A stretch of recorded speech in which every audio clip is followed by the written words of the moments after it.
Good afternoon, friends. Adam Davis Real Estate. I'm late. I'm running late. I got on a phone call because a client of mine is looking for a place, and I wanted to. Well, I had to. I get to, maybe, help them out. So we were just going over some of the criteria they're looking for, and the features of their place and stuff, and talking about the market a little bit and why now's the time to buy. So let's just get right into it. How's the market? That's one of the main questions I get. The market right now is crazy. The things to consider are that inventory is really low. Prices are kind of steadily going upward for the most part. It depends on the area, but in Lake Oswego, West Linn, the places that I always talk about, prices are staying strong and just going higher. The reason for that is there's so much stability in these areas, especially at the higher price points, where people just most people didn't get furloughed from work. I shouldn't say most. I don't know the numbers of the unemployment in the local area, but I do know that many, if not everyone, in these areas are in a position to continue paying their mortgages and stuff like that. So they aren't motivated to sell, except for that the inventory is so low. So it's a seller's market. We have 1.7 months of inventory, which means that in 1.7 months, if nothing changed, all of the houses would be gone and people would have to shop somewhere else.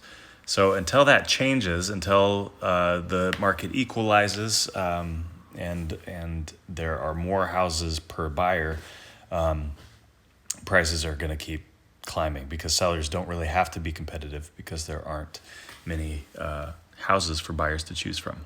So another question, what's your biggest pet peeve? Well, that's a good question.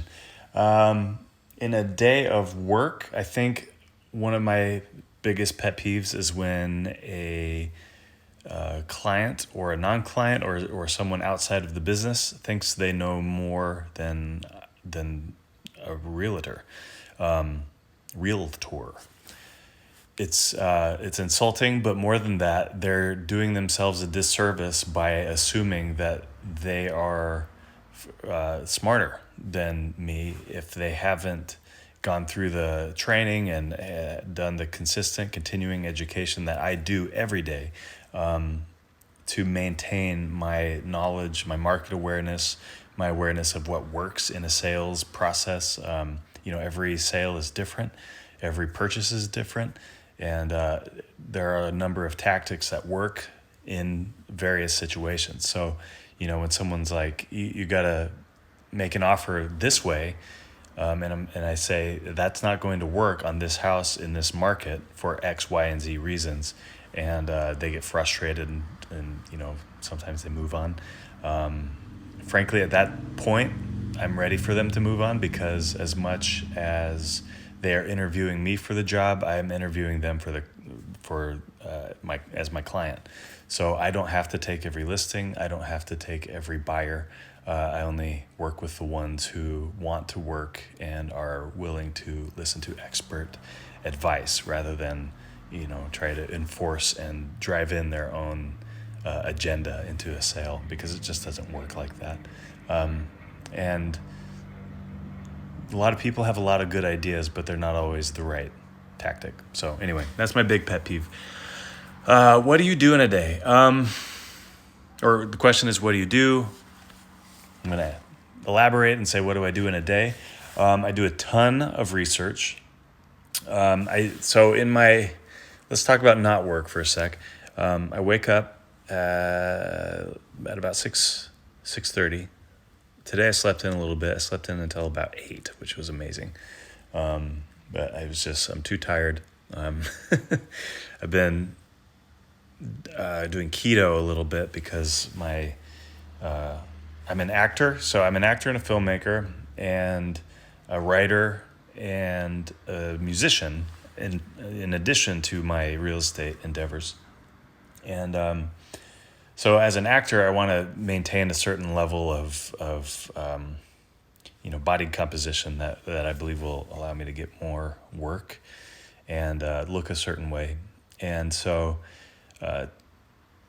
when the quarantine thing started, all of the gigs went away. All of the acting jobs that were lined up were canceled or rescheduled indefinitely, so that there was nothing to look a certain way for or prepare for necessarily, other than just honing my own body and mind and diving full bore into real estate.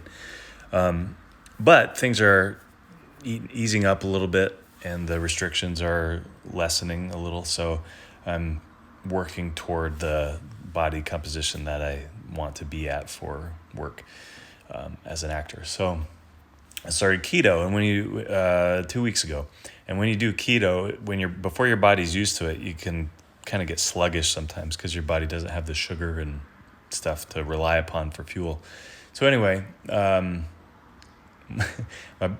been kind of running myself down. I work out every day and eat tons of protein and stuff, and that's going to be awesome in a few days, but right now it was just a lot, so I needed to sleep a little longer.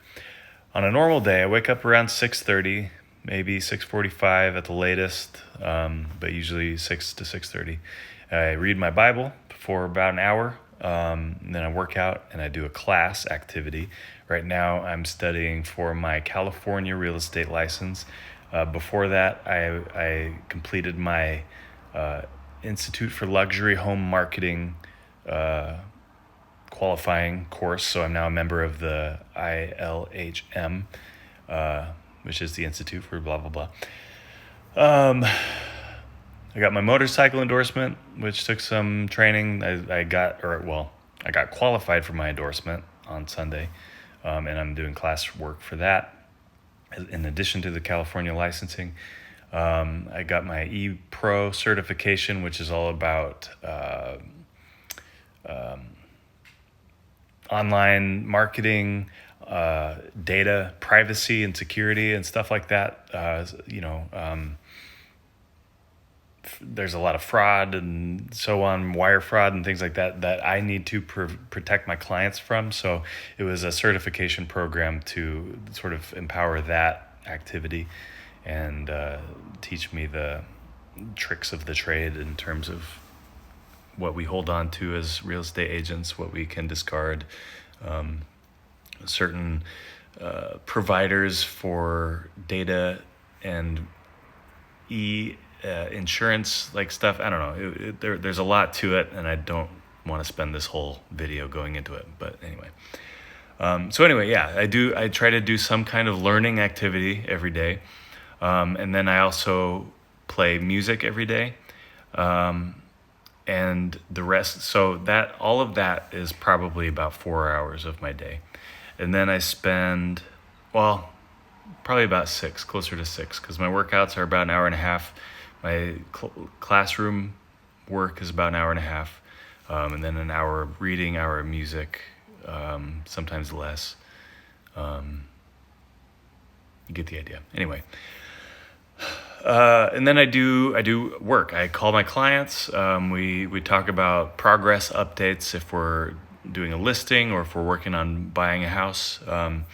I spend a lot of time in the MLS here in Oregon, in the North Willamette Valley and northwestern kind of quadrant of Oregon and a little bit of Vancouver. It's called the RMLS, and that's where I can develop all my searches and build in the criteria for my automations and things. So I spend probably 3 or 4 hours a day just in the RMLS, digging around, poking around for properties that are going to work, or building CMAs, which is a comparative or competitive market analysis. It's time and brain intensive, because I'm trying to find not only like generic good fit properties for my clients, but I'm also trying to find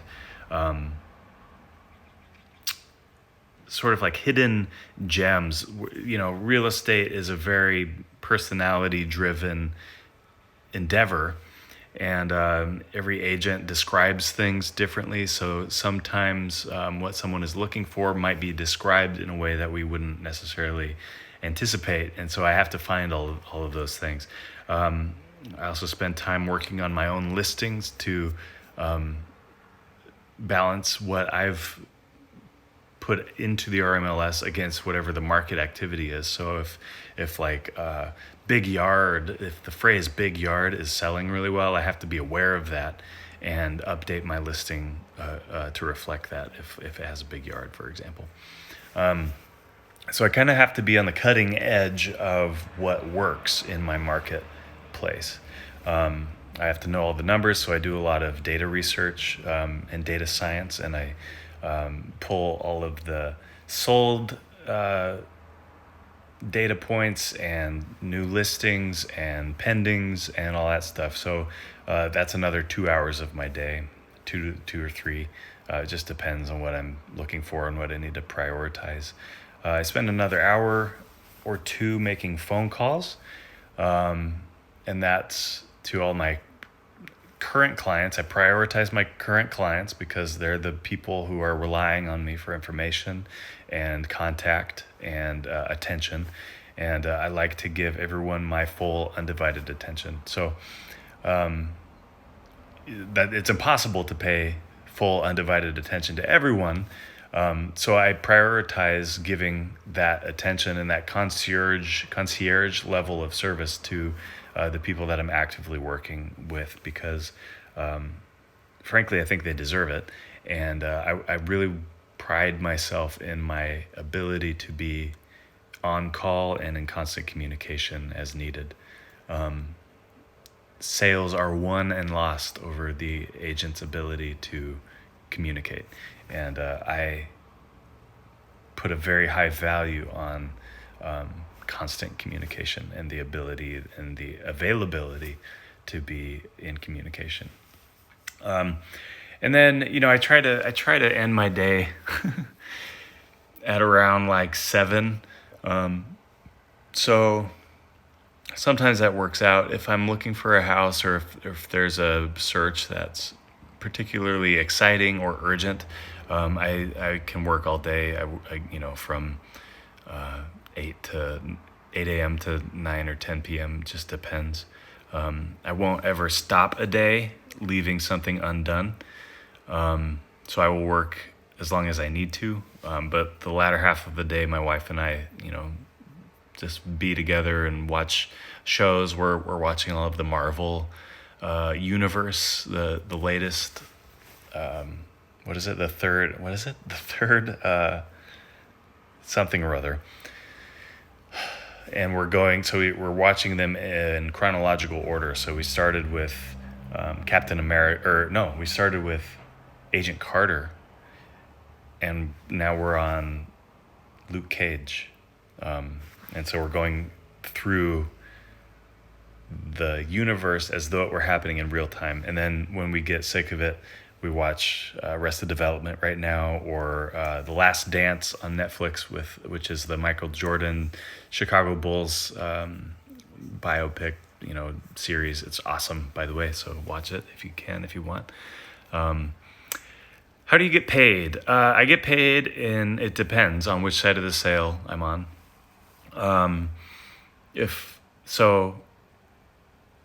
The agents are paid from the sale itself, from the proceeds of the sale. We're paid from the proceeds that are brought to the sale by the buyer, but we're not paid by the buyer, we're paid from the sale itself. So if a house sells for $450,000, let's say, we're paid a percentage of that $450,000, and that's included in that $450,000 amount. So the percentage for the seller is established between the percentage for the seller's agent is established between the seller themselves, the homeowner, the home seller and the agent, and then the agent with the seller assigns the buyer agent's portion of the commission. So whatever the purchase price is, $450,000, the buyer brings that to the table, and then from that amount, the commissions are dispersed. Any closing costs are usually on top of that, and that comes from it's just a negotiable amount, and it could be paid by the seller or the buyer. So nobody pays the agents directly per se. The agents are paid from the sale of the house. So like if I'm your buyer's agent, if you're a buyer and I'm your agent, you don't pay me anything. Likewise, if I'm your seller's agent and you're the seller, you don't pay anything out of pocket. I'm paid from the sale of your house. So, and that money is distributed through the title and escrow company to the brokerage. Anyway, it's a good deal. It means that, if you want to work together, you don't owe me anything up front. There are some negotiable adjustments to that. For example, if you're listing a house and you want a lot of marketing, or if you want a certain kind of marketing, if you want a very in-depth and elaborate video production done. I have a marketing background and a film background, so I enjoy doing not long form, but like short film video type presentations that can be funny, can be cool, can be, like a music video or something like that. And some of those are upfront and like overhead type costs. So I will either incorporate those into my fee as the listing agent, or you, the client, can pay for those up front. And that doesn't necessarily count toward my fee, but that's all negotiable. We can build it into my fee if you want. It just depends on the situation. It's case by case. So that is something that's a little different than just getting paid commission from the sale. And it's, like I said, it's all negotiable. Why is it better to buy than rent? Simply, well, there are a few reasons. One, mortgage is in many cases less than rent of a similar size space. That all comes down to credit, how much down payment you've put in, where it is, what the taxes and stuff like that are. But as a rule of thumb, you can build your mortgage payment, your total mortgage payment, to be equivalent to or less than your rent payment. So if we're not going to include utilities and all that stuff, let's say you pay $1,500 a month in rent. We can shop for houses and build a mortgage payment that includes taxes and mortgage insurance if it's required, at $1,500 a month, and that or less maybe. It depends again on the credit, on your down payment, and the price of the house, which factors into where the house is located. But if you want a starter home, like a 1 or 2 bedroom, if you're a single person, an individual person, if you don't have like a bunch of roommates, but if you want to get a bigger house, get a bunch of roommates, rent them bedrooms, or if you have a family or something like that. And you there's just a lot of options there, but long story short, you can start from the mortgage payment and start with, let's take your rent payment and say, I want to be at this or less, or at this, and I can go over it a couple $100 or something like that a month. And from that mortgage payment, work your way out to your house purchase budget. And then, if you have a huge down payment, like 10 or 20%, you get a certain loan type, which is called a conventional loan, or more, 10 or 20% or more. If you have a lower down payment, 3.5% or less, there's a first-time home buyer program that so if you're looking at a $300,000 house, 3.5% is going to be like 11 grand or 10,500 or something like that. I don't know. I'm not going to do the math right now, but it's easier to find that down payment and on a $300,000 house and have yourself a home. That this is the second piece of why it's better to buy than to rent. That you're building equity in, so you're paying yourself to live somewhere rather than paying a landlord 100% interest to live somewhere. That's essentially what a rent payment is. You're paying someone interest, and you're not building equity for yourself. So you can convert that expense into ownership, and then you're building into an asset that you will be able to liquidate in time through what's called equity. And equity is just the paid off value of the home. So if you have a mortgage and you put down a down payment, everything over the mortgage amount is your equity. So like if you buy a $400,000 home and you get a mortgage for $300,000 and the remaining $100,000 is either paid off through a down payment or appraised value over the purchase price, you have $100,000 in equity. And that opens up a maybe confusing side topic, which is the appraisal process. Generally favors the buyer.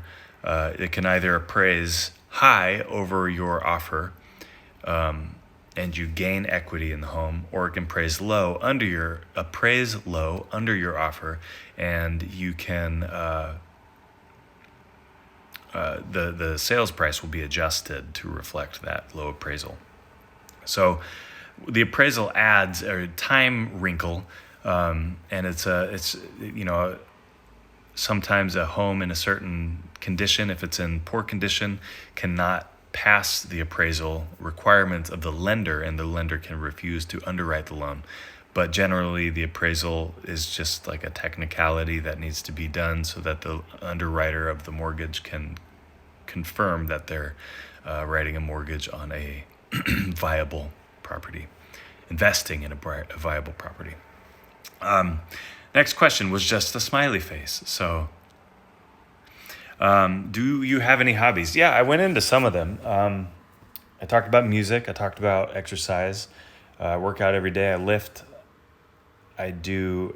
We have an elliptical, and I'm starting to do yoga again because we went on a long road trip last fall, and we were in the car for 40 plus hours both ways, and it was pretty nonstop.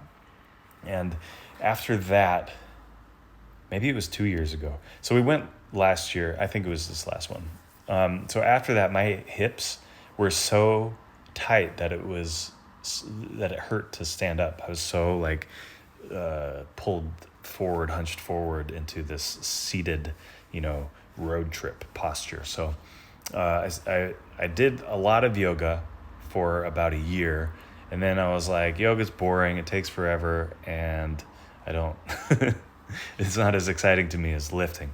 But after that experience of 80 hours in a car and the hip flexor pain, I started reincorporating yoga in the last couple of weeks. Specifically because, in the quarantine, I'm not up and around in my office or on showings as much because they're just not happening as much. So I don't get out as much. I don't walk as much as I should outside.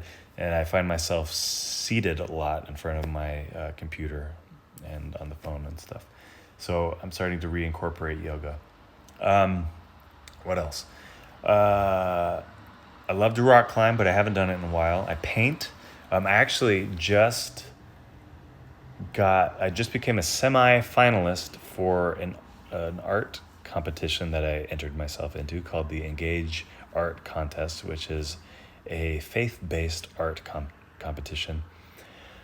And so we'll see what happens there. It's for a painting I did, watercolor, that I'll show y'all sometime. I did actually post it, I think, on my other Instagram, my personal one, which is at Adam Wonders. So go over there and take a look. At there's like one painting, and that's the one.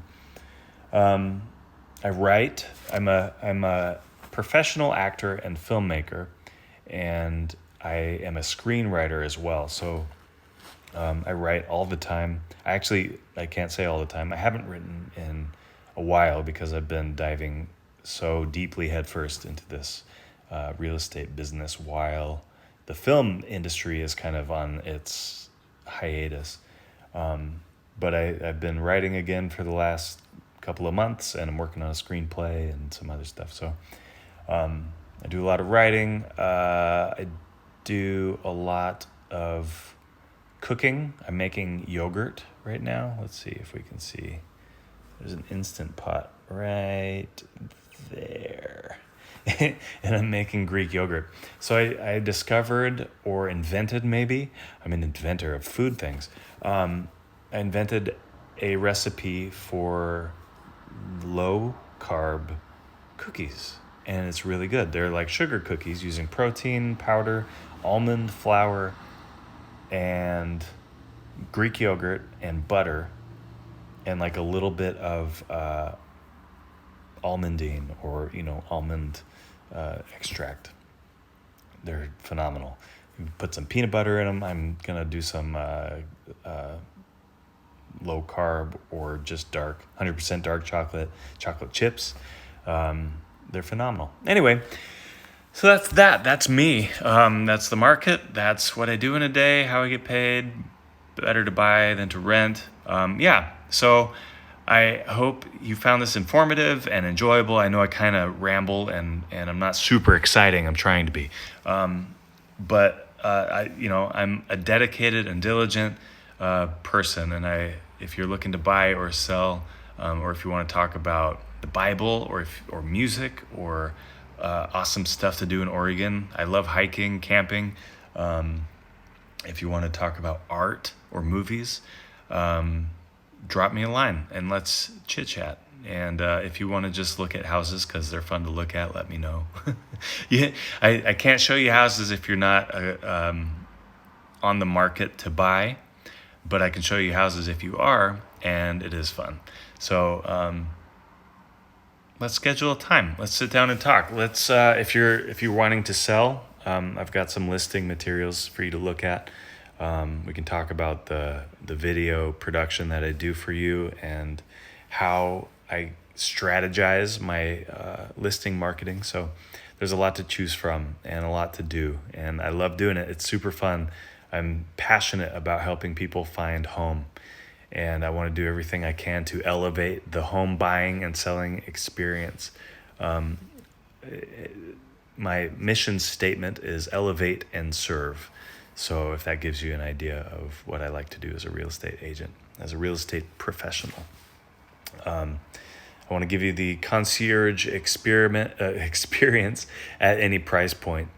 And I think I'm doing a pretty good job. So anyway, I'm Adam Davis with Adam Davis Real Estate and Remax Select in the Pearl in Northwest Portland. Send me a note if you want to connect. Have a great day. Bye.